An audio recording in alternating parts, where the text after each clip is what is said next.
नहीं, रहना नहीं, रहना नहीं, देश बिराना है, देश बिराना है। ओ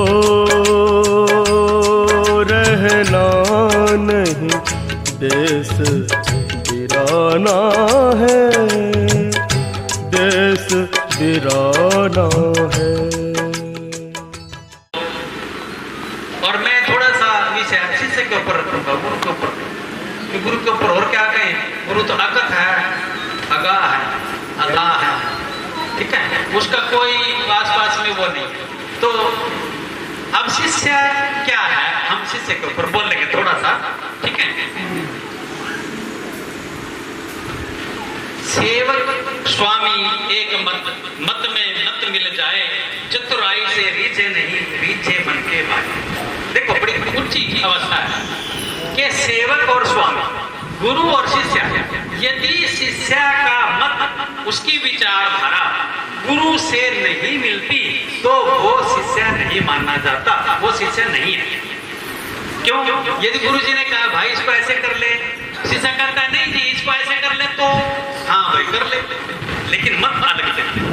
शिष्य का भाव नहीं, वो तो पत्थर की लकीर है, जो बोल दिया सो बोल दिया। तो सेवक स्वामी एक मत में मत मिल जाए, यदि मत मिलती है तो आप सेवक हो, नहीं तो आप खसम बने हुए सेवक थोड़ी, खसम है फिर। तो महाराज ये समझा रहे हैं, चतुराई से नहीं, आप बुद्धि की कितनी चतुराई करो, नहीं, विवेक रूपी पागलपन, पागलपन किसे कहते हैं, विवेक, विवेक के अंदर चतुराई तो वो बस उधर से उठती आवाज हो जाता, उसको विवेक बोलते हैं। विवेक से काम करो तो ठीक हो जाएगा, चतुराई से नहीं बात बनेगी। और रीझे मन के भाई, गुरु का मन जब रीझ जाए तो फिर उसका कोई बात। गोविंद सिंह महाराज जी के एक अनुयायी थे, तो उसका बेचारा घोड़ा था बहुत ज्यादा, उसके एक नाक पे यहाँ एक बाल खड़ा था बड़ा सा। अब उसको पता नहीं दिखता था या नहीं, सारे कहते थे ये बाल कर ले ठीक, ऐसा बोल देता था। तो एक दिन एक सेवादार ने उसको बचा दिया, अरे तेरे को गुरुजी इसे बाल को देख के बड़े दुखी होते हैं, तू इसको उखाड़ दे, अच्छा लगेगा तू। अब तो महाराज जी, जब वो महाराज जी के सामने जाता था, महाराज जी को देख के बड़े खुश होते थे। क्यों? बूढ़ापन है, सिंगार किया। आजकल तो हम दर्पण का 10 बार खड़ा होगा, देखते चलो ठीक है, देखते हैं ना। अब उसने बेचारे ने कभी दर्पण देखा ही नहीं, दूसरा बता रहा उसको देख के भाई तेरा ये ठीक नहीं लग रहा, इसको ठीक कर ले। तो उसने उनकी दो चारों की बात मान के और वो उखेड़ दिया। फिर महाराज जी के आगे गया, महाराज जी ने कहा हाँ तो बुद्धि का काम कर लिया। महाराज जी उससे मुंह फेर के बैठे, तो महाराज जी के सामने गया, उस महाराज जी दूसरी तरफ मुंह फेर गया, फिर उधर गया, तो उन्होंने क्या कहा महाराज जी क्या गलती होगी, अगर भाई आज तू बुद्धि से काम करके आया, पहले तू विवेक से भोलेपन से काम करता, आज तेरी बुद्धि काम करेगी, इसलिए मैं तेरे को देख के राजी नहीं। ऐसी कितनी कहानियां हैं, कितनी ऐसी त्रुटियां सेवक करता है जिसका भोग गुरु जी को भोगना पड़ता है, लेकिन पता नहीं होता किसी को भी, गुरु किसी को नहीं करता कि मैंने तेरे बारे में ये भोग होगा, नहीं, वो नहीं बताता। क्यों? कि बताएंगे तो फिर काम खराब है, प्रकृति का जो विधान है ना वो खराब हो जाएगा, विधान का उल्लंघन हो जाएगा, इसलिए बताना ठीक नहीं है। तो महाराज जी फिर क्या कहते हैं, तू करे तो निकट है, दूर कहूं जो तो जाए, जो गुरु राखे तो रहे, जो देवे सो खाए। अब एक सज्जन पुरुष गुरु जी के पास आए, कह लेगा महाराज जी मेरे को रख लो अपने पास, मैं आपकी सेवा करूंगा। मैंने कहा भाई मेरे को सेवादार की जरूरत नहीं है, कि महाराज जी मैं जो भी आपसे होगा मैं सो करूंगा, आप मैं नहीं जाना चाहता, आपके चरणों में रहना चाहता हूँ। तो जब इतनी मन्नत उसने कर ली, गुरु भी बेचारा परेशान होया, तो कहने लगे कि भाई तू यूं बता खावेगा क्या, कि गुरु जी जो आप देंगे, चल के काम, पैरेगा क्या, जो आप देंगे, रहेगा कहाँ, जब रखोगे, क्या करेगा, जो आप करवाओगे, यानी कि उसकी अपनी इच्छा थी ही नहीं। तो उस ऐसे सेवादार को महाराज जी कहाँ भेजा? उन्होंने क्या भाई ठीक है तो कर, ठीक है, लेकिन वचन उल्लंघन जिस सेवक ने किया भैया, उसने जन्म जन्म तक धक्के खाए, जन्म जन्म तक। और लेकिन फिर भी महाराज जी कहते हैं कि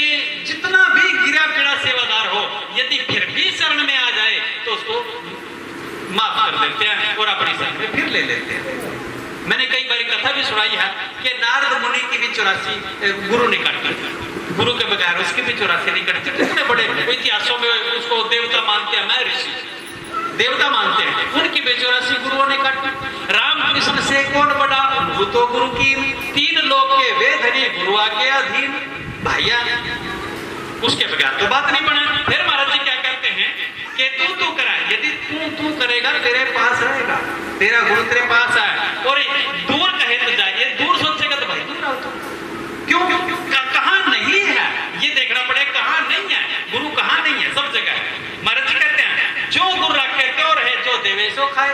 ऐसा सेवक बहुत मुश्किल मिलता है, क्योंकि अपनी मन की चतुराई बीच में घुसोई देता है। कोई भी सेवादार अपनी बुद्धि जरूर लगा देगा उसमें, चाहे काम खराब हो या अच्छा, ठीक है। फिर महाराज जी कहते हैं सतपुर सबक लोग का, जो सेवक कहीं जाए, जहां जाए वहां काल है, कह कबीर समझाए। सतपुर सेवक, सतपुर का शब्द को लांग का, जो सेवक जहां भी जाएगा, महाराज जी कहते हैं वही वो काल के उसमें रहेगा, गुरु उसके लिए कुछ नहीं कर सकता। सत्य, ठीक है। कह कबीर समझाए, कबीर साहब कहते हैं गुरु को सिर पर राखिए, चलिए आज्ञा माही, कह कबीर दास को 3 लोक बहन। ऐसे सेवक को 3 लोक में कोई खतरा नहीं हो सकता यदि वो गुरु के वचन में है। कि गुरु वचन कभी पलटा नहीं, पलट जाए ब्रह्मांड, गुरु वचन नहीं पलटता। वचन बहुत कठिन होता है, लेकिन ये वचन नहीं है कि अभी बोला और तूने उसी पे अटल कर लिया, वचन तो फिर भी आ रहे हैं। वचन पल पल में अलग अलग ढंग से अलग अलग परिस्थितियों में आते हैं, और हर टाइम हमने वचन से जुड़े रहना चाहिए। अभी बोला कि ये काम कर दे, वो काम नहीं करने गया, बीच में बोल दिया इधर पहले ये कर दे, उधर चले। ये नहीं है कि आपने अभी तो ये क्या था, अभी ये क्या था। यही तो दिक्कत है ना समझने कि वो पल में कहेंगे ये कर दे, पल में कहेंगे ना कर, लेकिन आपने वचन के साथ जुड़े रहना है। जब तेरे को नहीं कहा कर दे। तो ये चीजें, ये शब्द के साथ जुड़ना कोई आसान नहीं है, बहुत कठिन है। हम तो शब्द के साथ चिड़े होकर बैठ जाते हैं, हर चीज ऐसा कहा तो था, लेकिन कुछ और भी कहा होगा, बाद में भी कहा होगा। वो हाथी वाली कहानी में सुनाता हूँ कई बार कि हाथी पे बैठा कोई आदमी, और गुरु ने समझाया था कि सब में परमात्मा है। अब वो हाथी के ऊपर बैठा हुआ बोल रहा है भाई दूर हट जा, ये हाथी तेरे को मारेगा। उसने कहा क्यों, सब में परमात्मा क्यों मारेगा। जब नजदीक आया, हाथी ने उसको पकड़ कर फेंक दिया दूर तक। उठ के फिर भागा गुरु जी के पास, गुरु जी आप झूठ बोलते, सब में परमात्मा क्यों। यदि परमात्मा हाथी में होता तो मुझे क्यों मारा, मेरे को तो नहीं मारा। अब भाई इसके ऊपर कोई बैठा था, कहाँ जी, उसने कुछ बोला था, कहाँ जी, उसमें परमात्मा नहीं था, उसकी बात क्यों नहीं सुनी। तो वचन को समझना इस प्रकार है, खाली वचन को ये नहीं है कि बोल दिया समझ लिया। फिर महाराज जी कहते हैं गुरुमुख गुरु आज्ञा चले, छाड़ दे सब काम, कह कबीर गुरुदेव को तुरंत करे प्रणाम। गुरुमुख गुरु आज्ञा चले, ऐसा सेवक जो गुरु की आज्ञा को काट नहीं सकता। कबीर साहब कह रहे उसको भी बार बार नमस्कार करने का हमारा योग बनता है, फर्ज बनता है, जो कभी गुरु की आज्ञा को नहीं काटता। लेकिन हम क्या करते हैं, हम पल पल में काट देते हैं, पल पल में। अभी चले थोड़ी सी देर क्या था, हाँ फिर ये भी कर ले, साथ ही कर ले, तो ये भी क्या कर ले, देखी जाएगी। वचन को मानना और उसके ऊपर चलना ये बहुत कठिन है। उल्टे पुल्टे वचन के शीश ना मानने दुख, क्या कबीर संसार में सो ये भाई वचन उल्टे पुल्टे हैं। कबीर साहब कहते उल्टा भी आ सका वचन, सुलटा भी आ सका, कोई सा भी आ सका। तू रेडी रहना चाहिए, हर दम तैयार। हाँ बोलो जी मैंने क्या करना है, बोलो जी मैंने क्या करना, बस उल्टा पुल्टा गुरु वचन, शीश ना मानने दुख, कभी दुख ना मानने। तो उन महापुरुषों के पास इतने सेवक थे, सारे चाहते थे मैं गुरु बनूं, मैं गुरु चाहते थे। लेकिन एक दिन महाराज जी ने सोचा भी देखे तो इनमें से कौन सा है हमारे लायक बनने के, कोई हमारी उपाधि संभाल सकता है, कोई हमारी बैकग्राउंड प्ले कर सकता है। उसने क्या किया भाई, तो थे वो 20-30 कम से कम ऐसे 30-35-40-50 गरीबी बताते हैं गिरवी के कि उनके सेवादार थे। तो उनको बोल दिया कि भाई ऐसा करो, फलानी जगह जाओ और अपने अपने ढंग से, अपने अपने तजर्बे से चबूतरे बनाओ। शाम को मैं आऊंगा, जिसका चबूतरा बढ़िया मिलेगा उसी पे मैं बैठूंगा। तो सबने इतने मन लगा के चबूतरे और गुरु जी के इंतजार कर रहे कब आवे और किसका बतावे कि कौन सचमुतरा अच्छा है जिसके ऊपर बैठेंगे, पता नहीं भाई किसके भाग को लेंगे, आज किसके भाग्य में है। और महाराज जी गए और सारा देख के सारा कुछ देख के कहने लगे भाई ऐसा करो इनमें एक भी चबूतरा मेरे लायक नहीं, सब तोड़ दो और कल फिर बनाना। अब उसमें से कुछ ऐसे हो गए कि महाराज मजाक कर रहे हैं, बैठते उठते मजाक कर रहे हैं, मतलब उनमें से 30% खत्म हो गए। अगले दिन फिर बनाए, बाकी बचे हुए ना फिर बनाए, जोर लगा के चबूतरे बनाए। और महाराज जी फिर शाम को गए, देखा कि भाई मेरे मतलब का तो चबूतरा आज भी नहीं है, तोड़ दो सारे, कल फिर बनाना। जो आज रह गए थे वो कहने लगे यार वो जो चले गए वही ठीक थे, महाराज जी सच में मजाक कर रहे हैं, ये बैठते पूछते नहीं, ये तो सच में मजाक कर रहे हैं। फिर चले गए, तीसरे दिन फिर लगे, तीसरे दिन उनमें से आज रहे। महाराज जी ने फिर देखा, कहने लगे तोड़ दो भाई मेरे मतलब का नहीं। करते करते 10 दिन हो गए और 10वें दिन सिर्फ एक आदमी बचा, वो महापुरुष बचे, एक उनका अनुयायी था वो पक्का, वो बचे। अब वो बेचारे बना रहे हैं और महाराज जी के इंतजार कर, बाकी सब चले गए। कहने लगे अब पागल है, जो कोई मूर्ख बनाए रखा हमारा, 10 दिन हो गए गुरु जी बैठते टूटते हैं, वही पागल बना रहे। और महाराज जी गए और देखा कि भाई सारे चले गए, तू क्यों नहीं जाता?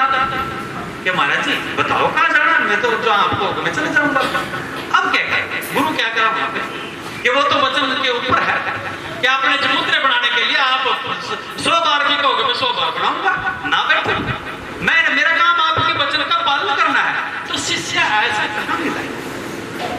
आज के समय में थोड़ी मुश्किल है, लेकिन कोशिश हम छोड़ते नहीं, हम हार नहीं मानते, हार जाएंगे शिष्य, हम नहीं हार मानते, हम तो मरते दम तक भी ये सोचेंगे शायद यूं बन जाए, शायद यूं बन जाए, शायद इसके अंदर बह जाओ, हम उसी में लगे रहेंगे। हम तो अपनी कोशिश नहीं छोड़ सकते क्योंकि हम थकने वाले नहीं है, ठीक है, अटल हैं, भागने वाले नहीं है, भगाने वाले, ठीक है।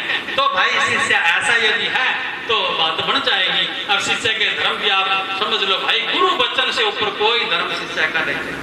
यदि आपने पुकार दिया तो आप गुरु के सानिध्य में चले गए और गुरु के चरणों में लग गए और गुरु स्वयं अपने आप लेके जाएगा। कैसे लेके जाएगा? ये भी एक बड़ी विडंबना है कि गुरु का जहाज आएगा, सतलोक ले जाएगा, अमरलोक ले जाएगा, कौन सा एड्रेस है हमको कोई आज तक बताया? कोई किसी का ना स्वर्ग का एड्रेस है ना नरक का एड्रेस है, कोई एड्रेस है। ये सारे हमारे को डरा कर ना पागल बना रखा, ठीक है। हमारा कोई ऐसा स्वर्ग नरक नहीं है। यदि आपके घर में एक मुखिया है, सब उसकी मानते हैं, आपके घर में कभी दुख नहीं आएगा, कभी दुख नहीं आएगा, सुख रहेगा, वहां स्वर्ग है। जिस घर में 4 या 2 मुखिया बन गए वहां रोज जूता फजीती होएगी और वहां नरक बनेगा। ये स्वर्ग नरक है।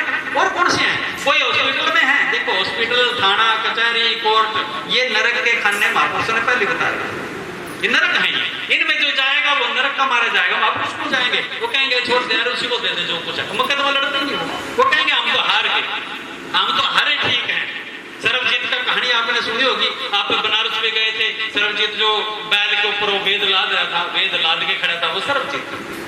उसने कहा था माँ मैंने सबको जीत लिया, अब मेरा नाम सर्वजीत रख दे। उन्होंने कहा नहीं बेटा, अभी एक सज्जन पुरुष है, आप उसको जीत के आओ तो आपका नाम रख देंगे सर्वजीत। उन्होंने कहा कौन? के बनारस में जाइए, कबीर साहब है वहां पे जाइए। तो वो कबीर साहब के पास गया, तो उसने कहा कबीर साहब की जब उनकी गोष्ठी होने लगी, कहने लगा भाई इसका जो आप गोष्ठी करोगे ये बेस क्या है, इसका रिजल्ट क्या होगा? किसी रिजल्ट क्या, हार या जीत, बस हम पहले मान लेंगे, हार क्या दिक्कत है? अब फिर लिख कर देना पड़ेगा, तो लिखवा दो भाई, जो तना अच्छा लगा लिखवा दे, हम तो हार गए, क्योंकि तो हारने जीतने के लिए आया ना, ये तो मरने मारने वाला सोचता है भाई, तू ही जीत गया, हम हार, बस हम कुछ नहीं जानते। उन्हें क्या लिख दो। जब लिख दिया तो कबीर साहब क्या कहे, सैनिक की वो करे कभी आप इस पे दस्तक करो। कबीर साहब कहने लगे भाई इसको एक बार पढ़ ले, फिर मैं दस्तक कर दूंगा। जब पढ़ने लगा उस पर्चे में लिखा हुआ था कि सर्वजीत हारा, कबीर जीत गया। वो देखे यार, मन तो लिखा तो तुम छोड़, मैंने तो लिखा तो सर्वजीत जीत गया, कबीर हार गया, लेकिन ये उल्टा हो गया। उन्हें क्या हो, अब अर्जी गलत हो गया, मैं दोबारा लिखूंगा, लिख ले भाई लिख ले। फिर दोबारा लिखा, फिर महाराज जी की तरफ किया कि महाराज जी आप साइन करो। उन्होंने कहा हाँ ठीक है, दिखा। उन्होंने कहा एक भाई दोबारा फिर पढ़ ले, तो ये ना कहिए तो गुरु जी ने मेरे से धोखा कर दिया, पढ़ ले इसको। पढ़े तो वो फिर वही उल्टा। 3 बार लिखने के बाद पैरों में पड़ के माफी मांगी कि महाराज जी आप वो नहीं हो जो मैं समझ रहा था, आप ही। तो यही गुरुओं की महिमा होती है भाई, और ये सेवादारों की महिमा होती है। ठीक है, आपने सेवादार बनना है तो अच्छे गुरुओं के संग रह के आप सेवादार बन सकते हो। ठीक है, और ऐसे गुरु जो देखो भाई, हमने तो एक बात सीखी है, हम छोटे से बच्चे के साथ बच्चे, बड़े के साथ बड़े, ज्ञानी के साथ ज्ञानी भी है, और माँ ज्ञानी के साथ माँ ज्ञानी भी है, संतों के साथ संत हैं, मूर्खों के साथ मूर्ख भी है। ऐसी बात नहीं, उनके साथ मस्ती मार लेंगे हम, मूर्खों के साथ ही मस्ती मारते हैं। ठीक है, और बड़ों के साथ बड़े हैं। हमें तो जहां मर्जी बिठा दे हम भाई मैचिंग हो जाएंगे भाई, हमारा कोई रंग रूप कोई व्यवस्था अलग नहीं है, हम तो जैसी मैं भी बिठा दे हम वैसे हो जाएंगे। ठीक है, हम उसी में से अपना माल निकाल लेंगे जो हमारा है। ठीक है, तो ये संत मत का एक फार्मूला होता है भैया, वो उसके आगे कोई भी गलत तो है ही कुछ नहीं, गलत तो उसके आगे है ही नहीं। यदि वो गलत ठीक है हम समझ रहे हैं ना, वो सिर्फ हमारे को समझाने के लिए कुछ बोल रहे हैं, बाकी वो गलत ठीक उनके अंदर कुछ नहीं होता। वो तो सोने को कोयला बना दें, कोयले को सोना बना दें। ठीक है, तो भाई ये गुरुओं की महिमा है। आज बहुत अच्छा लगा, आप लोगों ने इतनी कृपा करी, इतने बढ़िया बढ़िया प्रवचन सुनाए हैं। हमने भी एक दिन तो मिले, अगले गुरु पूर्णिमा पर और इससे बढ़िया बढ़िया प्रवचन सुनूंगा। जो नहीं बोलेगा उसको देख ले, फिर देखेगा आगे भी से तैयारी शुरू कर लो अपनी, जो हमने ये बोलना अगले साल। ठीक है, 1 साल तक हम सुनाएंगे, उसमें लिख लो जो थर पर लिखा जाए। ठीक है, तो सर्वे पंथ निस्तारा।